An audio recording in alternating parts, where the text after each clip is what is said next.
તો સુરતમાં રાજ ટેક્સટાઇલ માર્કેટમાં આગની ઘટના સામે આવી છે। પર્વત પાટિયા વિસ્તારની આ ઘટના છે। ફાયર બ્રિગેડની 15 ગાડીઓ ઘટના સ્થળ પર પહોંચી છે। આગને કાબૂમાં મેળવવાના પ્રયત્નો હાથ ધરવામાં આવી રહ્યા છે। આગ લાગવાનું કારણ હાલ તો અકબંધ છે। કરોડોનો કાપડનો જથ્થો બળીને ખાખ થઈ ગયો છે। સુરતનો પર્વત પાટિયા વિસ્તાર કે જ્યાં આગની ઘટના સામે આવી છે। ભીષણ આગ લાગી, ફાયર બ્રિગેડની ટીમ ત્યાં પહોંચી છે। રાજ ટેક્સટાઇલ માર્કેટમાં આગની આ ઘટના, પર્વત પાટિયા વિસ્તારમાં આ આગ લાગી છે। ધુમાડાના ગોટે ગોટા ઉડી રહ્યા છે અને હાલ તો આગને કાબૂમાં લેવાના પ્રયત્નો હાથ ધરવામાં આવી રહ્યા છે। સુરત શહેરના પર્વતગામ વિસ્તારમાં માર્કેટની અંદર ભીષણ આગની ઘટના બની છે। હાલ તમને હું દ્રશ્ય બતાવીશું। રાજ ટેક્સટાઇલ માર્કેટ છે અને રાજ ટેક્સટાઇલ માર્કેટના 9મા માળે જે છે ધુમાડાના ગોટે ગોટા હાલ દેખાઈ રહ્યા છે।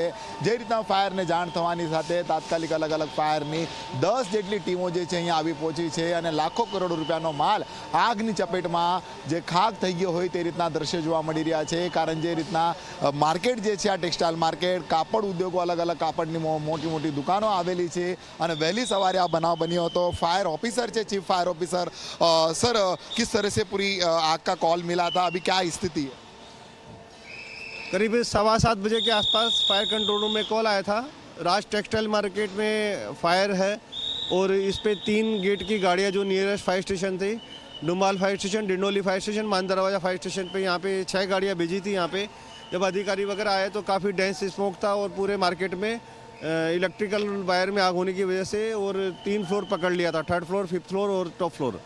जब उन्होंने ब्रिगेड कॉल डिक्लेयर किया और तमाम जो अधिकारी है और तमाम गेट की गाड़ियाँ 20 से 22 गाड़ियाँ और करीब hydraulic platform, turn table ladder वगैरह सब यहाँ पहुँची और 3 कलाक की मशक्क़त के बाद अभी आग पूरी तरह से कंट्रोल में है और टॉप फ्लोर पे कुछ जगह आग लगी हुई है, उस पर कूलिंग की कामगिरी चालू है। सर कोई जाना नहीं, कोई ईजा जाना नहीं है।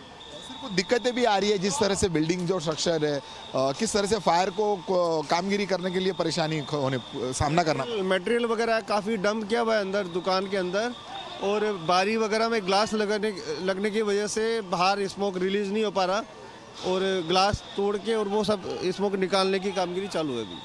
યાદવ ફાયર ઓફિસર કે જે રીતના જણાવી રહ્યા છે, હાલ તો આગ પર કાબુ મેળવી લેવામાં આવ્યો છે અને કુલિંગની કામગીરી ચાલી છે। અલગ અલગ ફાયરની ટીમો જે છે કુલિંગની કામગીરીમાં હજુ બી યથાવત જોડાઈ છે। પરંતુ મહત્વની વાત એ કહી શકાય છે કે વહેલી સવારે 7 વાગે આ આગનો બનાવ બન્યો હતો। સતત ફાયરના જવાનોએ 3 કલાક સુધી પાણીનો મારો ચલાવીને આગ પર કાબુ મેળવી લીધો છે અને હાલ કુલિંગની કામગીરી ચાલુ છે। ત્યારે એ પણ વાત કહી શકાય મહત્વની કે હજારો જે છે વર્કરો જે છે અહીં કામ કરતા હોય છે। ત્યારે વહેલી સવારે બનાવ બન્યો છે તે વખતે માર્કેટમાં કોઈ હાજર ન હતું અને જેને લઈને મોટી દુર્ઘટના બનતા અટકી હોય આ રીતના કહી શકાય। કારણ જે રીતના આગનો બનાવ બન્યો હતો, એક ફ્લોર પર આગ લાગી અને સાથોસાથ જેટલા 3 ફ્લોર જે છે આગની ચપેટમાં આવી ગયા હતા અને જે માર્કેટમાં રહેલ લાખો કરોડો રૂપિયાનો માલ સામાન જે છે ક્યાંક બળીને ખાખ થઈ ગયો છે।